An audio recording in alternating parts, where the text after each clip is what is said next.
and welcome to PSM News in English with me, Idham Naim.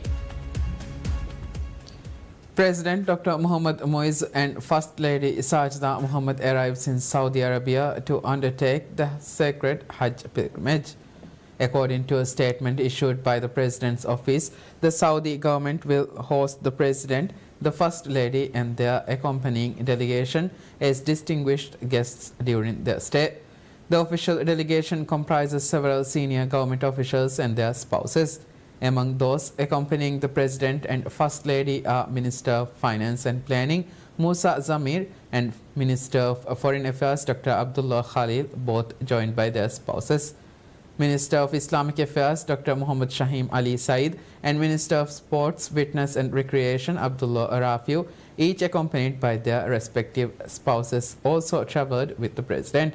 Additionally, the Chief Imam of the Islamic Center, Sheikh Muhammad Latif, and his spouse are part of the delegation alongside the Chief of Protocol, Muhammad Shahudi. President Dr. Mohammad Moiz has announces that the government will roll out its first home program this year aimed at providing housing for people above 18 years of age, sharing the government's plans to address the long-standing housing shortage, especially in the capital Male region. President Dr. Moiz told PSM News that one of the initiatives under the housing policy is to ensure housing for every citizen over the age of 18 who currently does not own a house. The President insisted that this vital presidential pledge is designed to ensure that every Maldivian citizen over the age of 18 is a homeowner. He also said that land or flats will be allocated for the applicants from ongoing land reclamation of several regions across the Greater Male region, including Ras Male, Gulifalu, Kirawarafalu, and Uturu Tilafalu. President Dr. Moiz assured that his housing plan is not limited to the Male region, highlighting several ongoing housing projects throughout the country to provide much-needed housing solutions for all corners of the Maldives. President Dr. Mohammad Moiz vows to do everything possible to sustain the recently announced reduction in household electricity tariff rates. Amid growing public concerns over rising electricity bills, President Dr. Moiz the day before had announced that the domestic category electricity tariff rate will be reduced from 1st June. The President had also directed the relevant authorities to take all necessary steps to ensure the sustainable implementation of the new rates. Speaking to PSM about the electricity tariff cut, President Dr. Moiz said 19.3% of Fenaka Corporation Limited customers in the atoll consume electricity below 100 bands, and the price of these bands will be reduced from 9 cents to 8 cents. A large percentage of the general public uses electricity between 101 to 400 bands, and the price of these bands has been revised to 10 cents, he said. Noting that this is the first time in the history of Maldives a government has taken such a drastic decision, the President said the decision to reduce electricity tariffs was taken because he did not want the people to bear the brunt of the government's energy policy. The President also said the government will invest heavily in renewable energy to achieve its target of converting 30% of Maldives' energy to renewable sources by 2028. He also alluded the plans to strengthen and invest in the country's main energy providers, including Fenaka and State Electric Company Limited, Stelco, to maintain the electricity tariff cuts. The changes in electricity tariff rates are as follows: Band 0 to 100, 9 cents to 8 cents. Band 101 to 200, 11 cents to 9 cents. Band 201 to 300, 13 cents to 9 cents. Band 301 to 400, 16 cents to 9 cents. Band 401 to 500, 19 cents to 17 cents.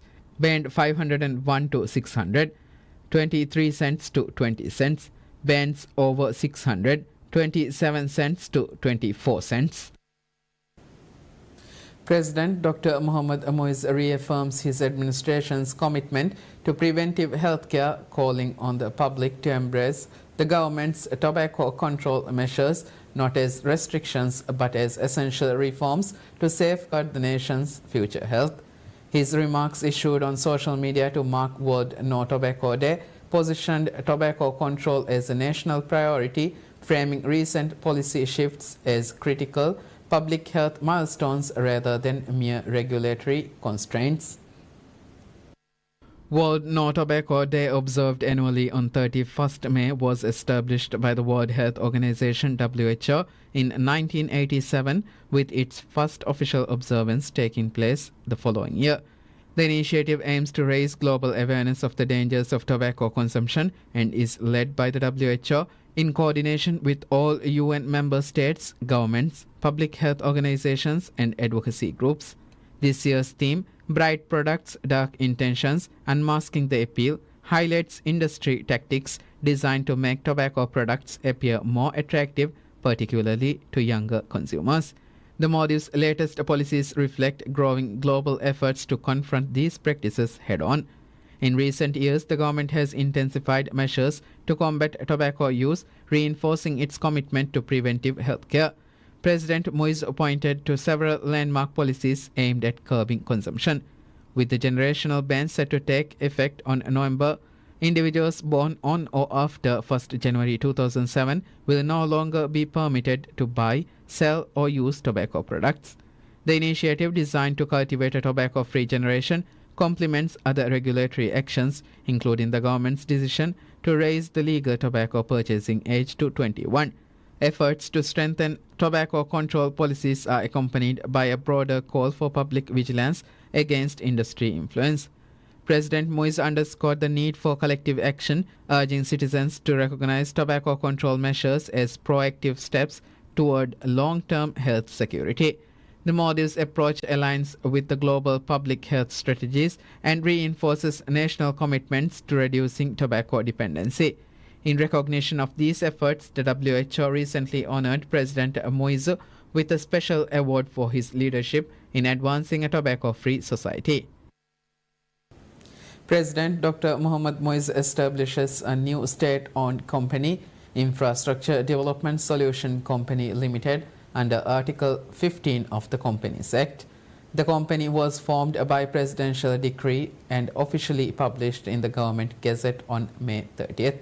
Fully owned by the government of Maldives, the company is set to drive urban development projects in both densely populated and rural areas across the country. In line with the government's economic agenda, it will focus on construction, casting, and related works using modern technology and resources. The company has an authorized capital of $6.48 million divided into 10 million shares with a nominal value of 65 cents each.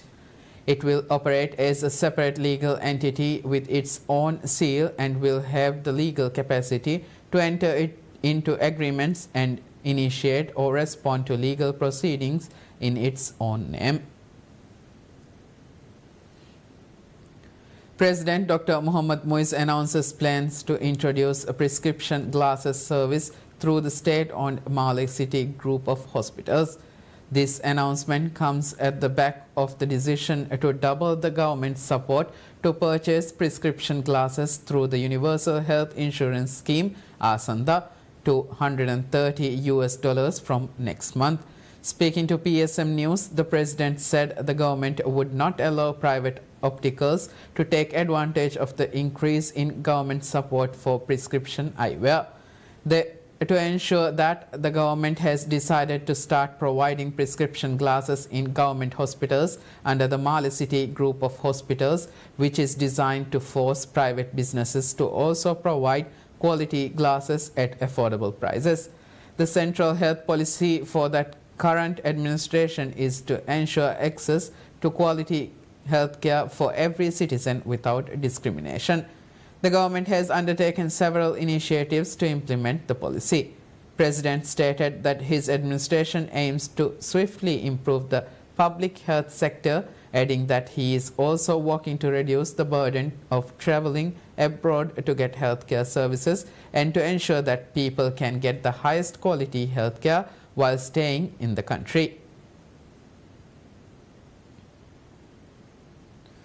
President Dr. Mohamed Muiz announces the government is set to unveil a program to allow people owning land that are not economically viable to develop to swap their respective lands with the government for a better land in the capital Male region. Speaking to PSM News, the president said land located in narrow streets and small corners throughout the city make construction work a huge challenge. Explaining the matter, he said most of those lands are not eligible for bank loans or even contractor finance as the developers do not deem them economically viable. To offer a solution to such families, he added that the government will offer them the chance to swap their land to one from a better area through this program. According to the president, in exchange for their land, families interested in this program will be given the chance to acquire a land of the exact size from several areas that are currently under land reclamation, including Rasmale, Gulifadu, Girawarfadu or Uturu Tilafadu.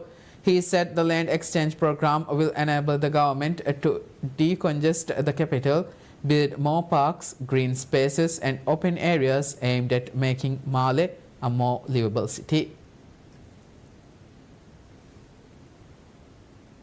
Vice President Hussein Mohammad Latif meets with Tajikistan's Prime Minister Khokhir Rasulzada to discuss expanding bilateral cooperation focusing on climate change, sustainable development and economic growth.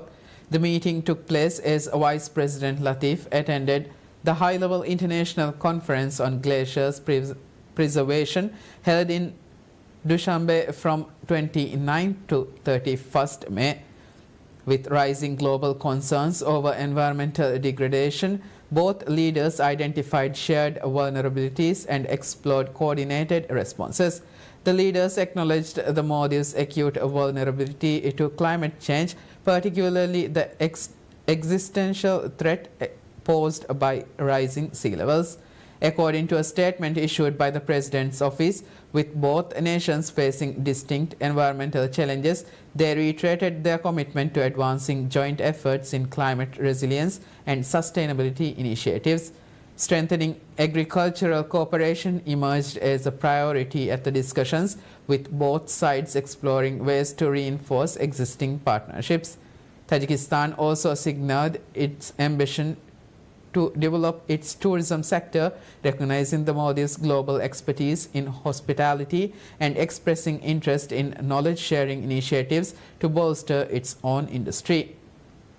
At the meeting's conclusion, Vice President Latif and Prime Minister Rasulzada reaffirmed their commitment to deepening diplomatic and economic ties.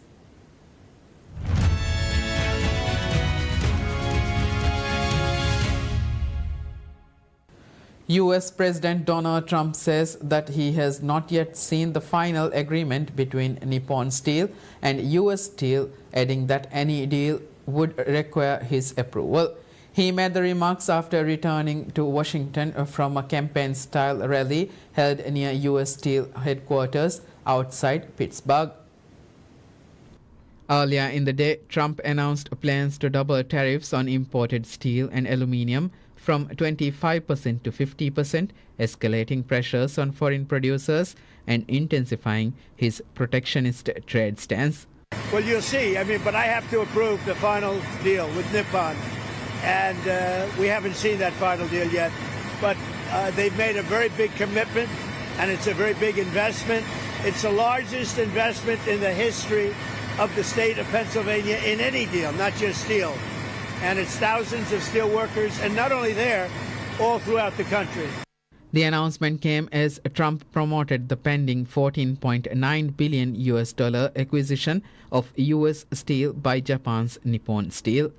He framed both the deal and the tariff hike as efforts to preserve American steel jobs and strengthen domestic production. Do you anticipate any trade deals next week at all? And does this deal today with Nippon sort of overall help your talks with Japan?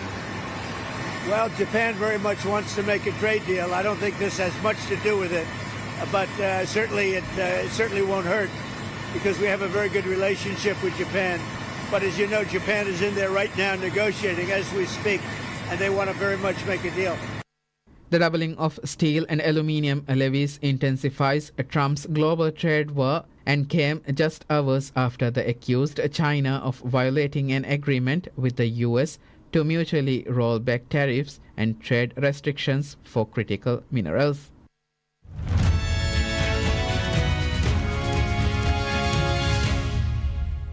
Citing the Office of the Coordination for Humanitarian Affairs, OCHA, the UN spokesperson said on Friday that the humanitarian situation is at the worst place since the war began. UN spokesperson noted that some 200,000 people have been displaced in just the last 2 weeks alone. He said the aid that has made its way inside Gaza is, quote, nowhere near sufficient to support the 2.1 million people in desperate needs of assistance. The low point comes as President Donald Trump said on Friday he believes an agreement is close on a Gaza ceasefire deal between Israel and Hamas and that it could be announced soon. Humanitarian needs have exploded in Gaza following the 80 days of the nearly total blockade of aid going into the Gaza Strip. And the limited amounts of aid entering the Strip are nowhere near sufficient to support the 2.1 million people in desperate need of assistance. As conditions on the ground further deteriorate and public order and safety breaks down, looting incidents continue to be reported. Today, a group of armed individuals stormed the warehouses at a field hospital in Deir al-Balah, looting large quantities of medical equipment, supplies, medicines, nutritional supplements that was intended for malnourished children. The humanitarian community reiterates the need for full lifting of the blockade on Gaza and action to ensure that the root causes of widespread deprivation Strip are addressed. US officials have been waiting on a formal response from Hamas about what a source said is a proposed 60-day Gaza ceasefire deal. Israeli genocide has killed more than 54,000 Palestinians, Gaza health officials say, and has left the enclave in ruins. In the meantime, the United Nations keeps to its goal of getting as much humanitarian aid in as possible.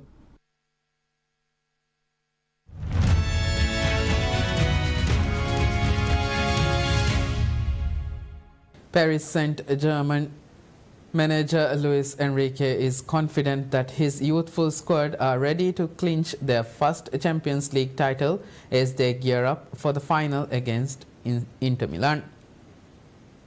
The Spaniard believes that the squad's big game experience over the past 2 years under his guidance has put them in a strong position to lift the trophy in Munich. Enrique added that the hurdles faced by his side during first half of the season has served as motivation for them as they prepared to face a seasoned Inter side. Enrique emphasized that his primary motivation was to make history with PSG, which he called an exceptional club, adding he felt privileged to be involved in the game and promised his side would give everything for the fans.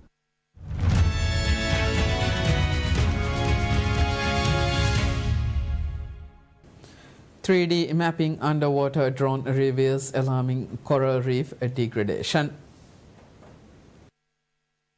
Hydrus is a compact hovering autonomous underwater vehicle or AUV that can be deployed by a single operator, significantly reducing the cost and logistical challenges associated with divers. The drone's fleet capability allows for comprehensive spatial coverage, capturing high-resolution imagery that is crucial for assessing coral health and informing conservation strategies.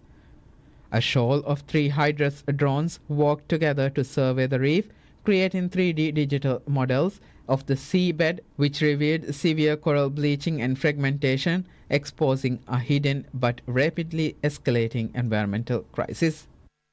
The 3D model of whole banks bleached corals directly supports essential conservation actions.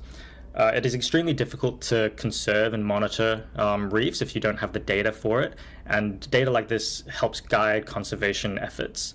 And with products such as Hydrus, you can look at a reef for every 6 to 12 months and see how your conservation efforts are changing or affecting the coral health. This would allow us to precisely track the changes and quantify bleaching and monitor the success of conservation efforts. As ocean temperatures continue to rise and coral bleaching events become more frequent, innovative technologies like Hydrus are vital in unblocking the mysteries of the ocean floor and guiding effective conservation strategies. Operating fully autonomously with no internet or GPS access, Hydrus has a range of over 1.5 kilometers at depths of as much as 300 meters for up to 3 hours and can capture 4K video while analyzing it at the same time. The data gathered from Hydrus was used to generate a 3D digital twin of the whole bank seabed. The model revealed a barren seafloor filled with pale, lifeless corals, documenting the shrinking coral formations. It gives us a real valuable tool. By having a 3D model, we can measure rugosity or roughness of seabed, which is often used as an indicator of habitat complexity. If we can track changes in rugosity over time in benthic habitat, we may start picking up trends that point to shift in habitat structure. For example, dropping complexity could suggest a decline in biodiversity or overall habitat health. It's not always a perfect one-on-one relationship, but as a general rule of thumb, complexity often supports diversity. So it's a very useful metric to have. An intense marine heat wave that drove sea surface temperatures up to 4 degrees Celsius above the summer average in March this year was blamed for both of Australia's 2 World Heritage listed reefs, Ningaloo and the Great Barrier Reef, both suffering coral bleaching events. That concludes news for now. Thank you for watching PSM News. Have a good day.